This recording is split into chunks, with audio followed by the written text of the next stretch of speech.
Sementara itu pemirsa, selama masa libur Natal dan Tahun Baru, Dinas Perhubungan Kota Palembang menyiagakan 3 posko pengamanan yang bertujuan untuk menjaga kelancaran lalu lintas serta keselamatan masyarakat selama masa libur panjang.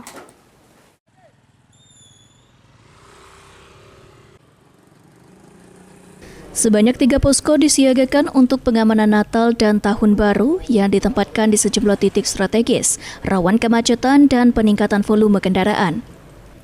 Kabid Wasdalops Dinas Perhubungan Kota Palembang AK Julianza mengatakan, posko pengamanan disiagakan di beberapa titik, seperti di Kambang Iwa, Jalan Merdeka 26 Ilir, serta di Simpang Cinde. Di setiap posko akan disiagakan personil selama 24 jam. Kehadiran posko Nataru ini bertujuan untuk memberikan pelayanan dan pengawasan lalu lintas, serta memastikan keselamatan pengguna jalan selama perayaan Natal dan Tahun Baru. Ada posko di Kambang Iwa, yang kedua ada posko di 26, yang ketiga ada posko di Cinde.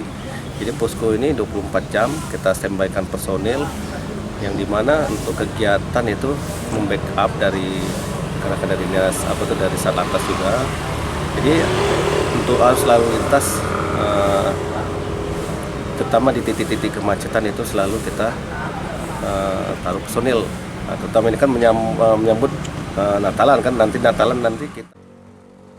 Petugas Dinas Perhubungan akan bersinergi dengan TNI, Polri, dan instansi terkait lainnya.